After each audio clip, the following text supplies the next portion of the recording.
Sebuah video mobil mendadak menjadi perbincangan karena diduga menggunakan plat nopol Cina di Kota Malang. Mobil ini terlihat melintas di area jalanan Kota Malang dan terekam oleh pengendara lain yang melintas di belakangnya. Video itu tersebar di media sosial melalui akun X atau Twitter, dikutip Sri Fokus Senin 3 Februari 2025.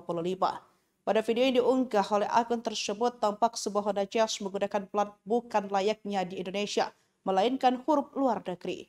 Terlihat di video itu hanya tulisan 2206 yang tertulis angka, sisanya huruf teridentifikasi sebagai huruf identik dengan plat nopol luar negeri.